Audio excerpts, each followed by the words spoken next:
दोस्तों, मैं दिल से हिंदी कहानियां लिखता हूं और आपका सहयोग मेरे लिए अनमोल है।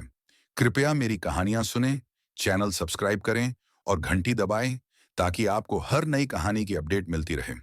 आपका समर्थन ही मुझे और बेहतर बनाने की प्रेरणा देगा। रमजान की रात का साया, एक सच्ची घटना पर आधारित डरावनी कहानी। पहला भाग। गांव का मनहूस कोना। यह बात उत्तर प्रदेश के एक छोटे से गांव की है। रमजान का पवित्र महीना चल रहा था। हर कोई अल्लाह की इबादत में मशगूल था, मगर शाहिद को इन सब बातों में कोई दिलचस्पी नहीं थी। वह खुद को बहुत बहादुर समझता था और भूत प्रेत जैसी चीजों को कोरी बकवास मानता था। गांव में एक पुराना कब्रिस्तान था, जिसे लोग मनहूस कोना कहते थे। कहा जाता था कि वहां कई जिन्न रहते हैं। खासकर रमजान की रातों में उनकी मौजूदगी और भी ज्यादा महसूस की जाती थी। बुजुर्गों ने कई बार बताया था कि रमजान में कुछ बुरी ताकतें और ज्यादा गुस्से में होती हैं, लेकिन शाहिद ने इन कहानियों को मजाक समझा। एक दिन जब गांव के लोग इफ्तार के बाद मस्जिद में तरावीह पढ़ने गए, शाहिद अपने दोस्तों के साथ गांव के बाहर घूमने निकला। उसके दोस्त आरिफ, सलीम और जुनैद भी उसके साथ थे।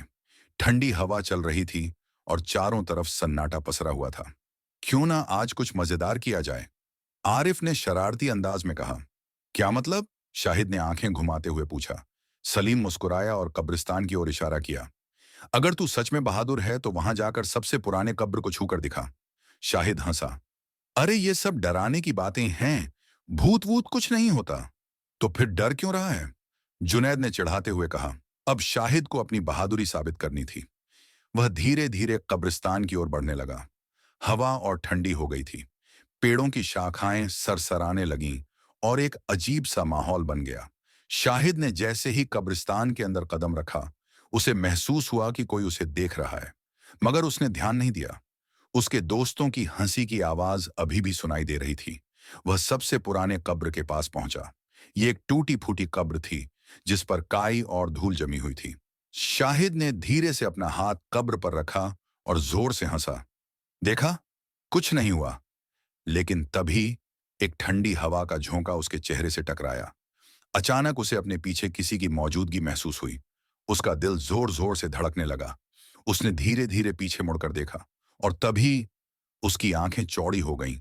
एक लंबा काला साया उसके ठीक सामने खड़ा था। वह किसी इंसान जैसा था, मगर उसका चेहरा साफ नहीं दिख रहा था। उसके शरीर से अजीब सी धुआं जैसी चीज निकल रही थी। शाहिद ने भागने की कोशिश की, लेकिन उसके पैर जमीन से चिपक गए थे। तूने मेरी नींद खराब की है। एक अजीब सी गहरी और डरावनी आवाज गूंजी। शाहिद की चीख निकलने वाली थी, मगर उसकी आवाज जैसे किसी ने गले में दबा दी हो। उसकी आंखों के सामने अंधेरा छाने लगा।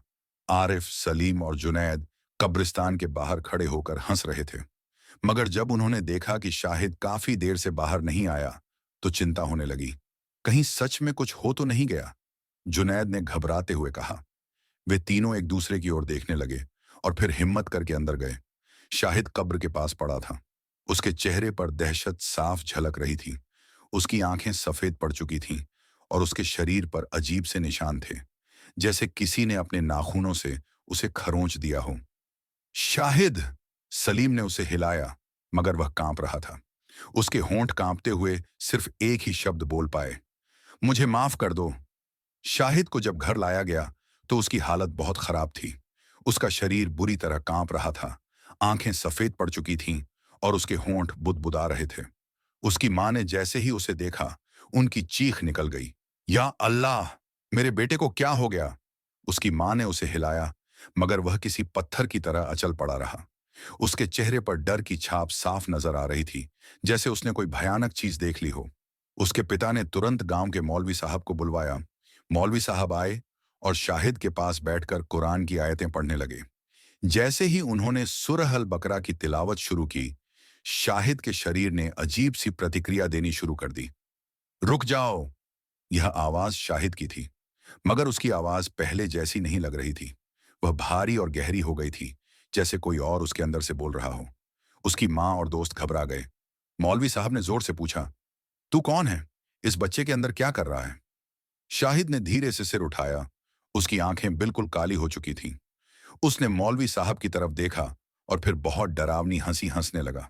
यह बच्चा मेरा है, अब यह नहीं बचेगा। उसके मुंह से ये शब्द निकलते ही कमरे का तापमान अचानक ठंडा हो गया। खिड़कियां जोर से पटकने लगीं और कमरे की रोशनी एक पल के लिए बुझ गई। शाहिद का शरीर अकड़ गया, जैसे किसी ने उसे जकड़ लिया हो। मौलवी साहब समझ गए कि कोई जिन्न शाहिद के शरीर में आ चुका है। उन्होंने और जोर से तिलावत शुरू कर दी। अल्लाह के हुक्म से निकल जा इस जिस्म से। शाहिद ने जोर से चिल्लाना शुरू कर दिया। उसके शरीर पर लाल निशान उभरने लगे, जैसे कोई अंदर से उसे जला रहा हो। उसके मुंह से झाग निकलने लगी और उसने अपने नाखून जमीन पर घिसने शुरू कर दिए। नहीं, मैं नहीं जाऊंगा। यह मेरी गलती नहीं थी। इसने मेरी कब्र को छुआ था। इसने मेरा सुकून बर्बाद किया था। मौलवी साहब ने और तेजी से आयतें पढ़नी शुरू कर दी। शाहिद का शरीर झटके खाने लगा और फिर अचानक उसने एक भयंकर चीख मारी। उसके मुंह से काला धुआं निकलने लगा और कमरे में भयानक बदबू फैल गई। फिर सब कुछ शांत हो गया। शाहिद बेहोश होकर जमीन पर गिर पड़ा। क्या जिन्न सच में चला गया? शाहिद को कई दिनों तक ठीक से होश नहीं आया। वह चुपचाप एक कोने में बैठा रहता और किसी से बात नहीं करता। उसकी आंखों में वही डर झलकता था। एक दिन जब उसकी मां उसे खाना देने आई तो उसने देखा कि शाहिद आईने के सामने खड़ा था। वह अपने चेहरे को घूर रहा था। फिर उसने धीरे से कहा, वो अब भी मेरे पास है। उसकी मां डर के मारे पीछे हट गई। बेटा, क्या कहा तुमने? शाहिद ने धीरे धीरे अपनी मां की तरफ देखा। उसकी आंखों में अजीब चमक थी।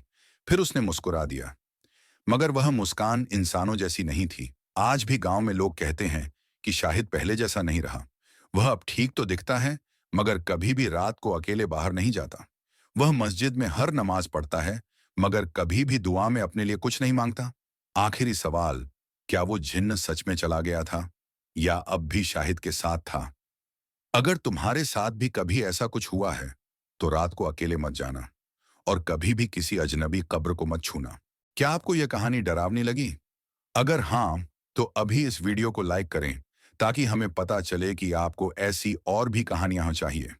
लेकिन रुको, क्या आपने हमारे चैनल को सब्सक्राइब किया? अगर नहीं, तो अभी सब्सक्राइब करें और घंटी दबाएं ताकि जब भी हम अगली खौफनाक कहानी लाएं, आपको सबसे पहले पता चले। और हाँ, कमेंट में बताइए, क्या आपने कभी कोई भूतिया या रहस्यमयी अनुभव किया है? हमें आपकी कहानियां जानने में बहुत दिलचस्पी होगी। मिलते हैं अगली डरावनी कहानी में। तब तक के लिए अपना ख्याल रखें और रात को अकेले बाहर जाने से बचें। एंड स्क्रीन पर सब्सक्राइब नाउ।